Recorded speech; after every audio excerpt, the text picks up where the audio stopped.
Seguir repercutindo esse assunto agora, eu chamo para conversar com a gente sobre essa situação, esse cenário entre Venezuela e Guiana. A gente conversa agora com o professor Fernando Branco, ele é professor de Relações Internacionais da Universidade Federal do Rio de Janeiro. Professor, mais uma vez, obrigada por conversar com a gente aqui na CNN. Muito bem-vindo e uma boa tarde. Boa tarde, Muriel. Boa tarde, quem nos assiste também. Situação delicada, Muriel. Apesar da gente não ter indícios efetivamente de uma violência imediata, é necessário realmente acompanhar, porque é um escalonamento complicado, eu diria, nas últimas semanas. Pois é, a gente está acompanhando justamente isso, né? Parece que nas últimas semanas a situação está piorando e vem piorando cada vez mais, principalmente agora depois desse referendo. E a gente ouvia a Jussara falando sobre que pelo menos a situação, por enquanto, está no campo diplomático. Até que ponto e quais são as chances realmente dessa situação sair do campo diplomático e realmente se iniciar uma guerra? Muriel, a gente comenta que conflitos internacionais não são ciências exatas, né? Apesar da gente tentar olhar as variáveis, a gente não consegue fazer uma previsão muitas vezes, porque às vezes é um ataque descabido, uma movimentação que é interpretada pelo outro lado de maneira mais complexa, acaba demandando e acaba provocando uma guerra. Nesse momento que a gente tem é que realmente um conflito armado ele está um pouco distante, por algumas razões. A primeira, como a gente vem comentando na programação, o Brasil está no meio dessa história e já deu sinais muito claros de que não vai aceitar uma movimentação mais violenta por parte da Venezuela. A segunda razão, Muriel, que eu tenho reforçado e acho que às vezes sai um pouco do nosso radar, eu lembro que um dos principais aliados internacionais da Venezuela é a China. E a China hoje está muito presente na Guiana, parte importante da exploração de petróleo da Guiana, que faz, inclusive, né, com que a Venezuela tenha aí um olhar mais atento para aquele território, é explorado hoje por empresas chinesas. Então, há sempre a interpretação de que Caracas não gostaria de ir contra Pequim dentro desse tipo de movimentação. A quantidade variável, então, para ir contra um conflito armado é maior do que efetivamente por uma movimentação bélica. Mas eu lembro quem está assistindo a gente que passamos hoje por uma crise econômica muito séria dentro da Venezuela, né, uma das maiores inflações do mundo, a taxa de desemprego com jovens beirando 80%, e ano que vem teremos, a princípio, eleições. Parte importante de organismos internacionais como as Nações Unidas tem dito que essas eleições não serão livres, de que parte importante daqueles que querem concorrer contra o atual presidente Maduro não tem tido oportunidade de se inscrever.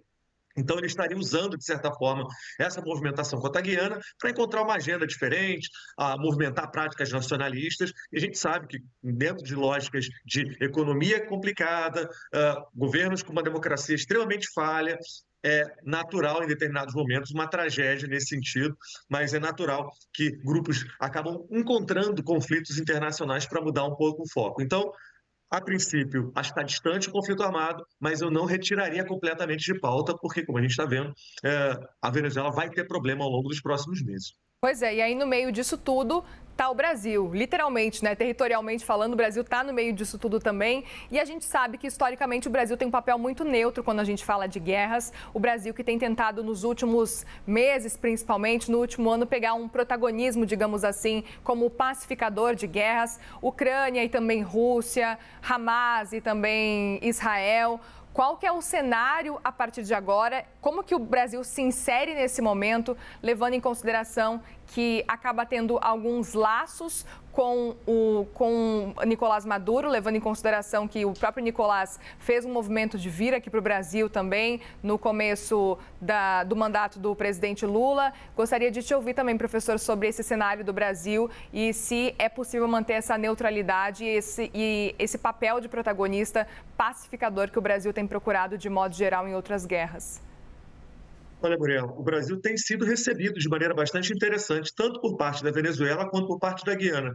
Eu lembro quem está assistindo a gente que Maduro não costuma receber muita gente na Venezuela e recebe agora, ao longo dos últimos dias, o assessor, né, especial para questões internacionais do Brasil, o ex-ministro Celso Amorim. Então, a princípio, essas avenidas diplomáticas estão abertas e o Brasil vem se colocando como um mediador desse processo. Eu lembro quem está assistindo a gente que, inclusive por causa de outros conflitos, seja lá o Hamas, como você bem coloca, e a questão da Ucrânia, mesmo os Estados Unidos retomaram certas discussões com Caracas, né? Os Estados Unidos, por exemplo, voltaram começaram a comprar petróleo da Venezuela, em parte porque o caos do mundo fez com que a Venezuela voltasse a ser um produtor interessante para os Estados Unidos.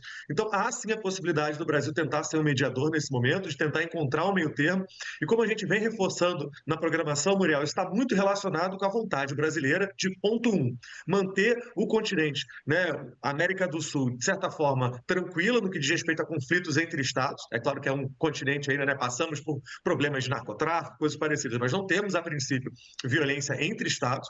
E eu lembro quem está assistindo a gente, parte importante dos investimentos de países da América Latina nos últimos meses vieram justamente com o argumento de que estamos longe de grandes conflitos estatais. Então, enquanto a Europa está passando por um conflito, o Oriente Médio também, por aqui estaríamos tranquilos a respeito disso.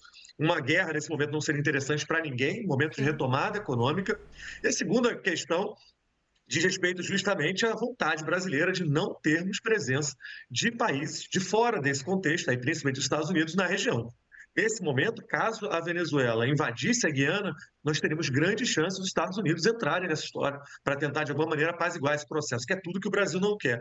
Então, não se trata só de uma mediação que leve em consideração, como você bem colocou, as relações históricas que o Brasil tem com a Venezuela, né, e que o Partido dos Trabalhadores tem com a Venezuela também, mas diz respeito a uma tentativa de manter a região pacífica para que tenhamos ainda investimentos e não tenhamos uma tragédia, como a gente vem acompanhando em outros lugares do mundo. Mas é o que eu tenho reforçado, né? Conflitos não são ciências exatas. A gente está falando de, nesse momento, não tem grande chance, mas às vezes um cálculo errado, uma movimentação esquisita e a coisa vai perdendo um pouco de prumo, Muriel. Já conversamos muito sobre isso, né, professor, quando a gente fala também dessa guerra entre Israel e Hamas, também entre a guerra da Ucrânia e a Rússia. Professor, muitíssimo obrigada pela participação mais uma vez. A gente conversou com o Fernando Branco, ele que é especialista em segurança internacional e professor de Relações Internacionais da Universidade Federal do Rio de Janeiro. Obrigada, professor, e uma boa tarde. Boa tarde, Muriel. Um abraço. Obrigada, um abraço.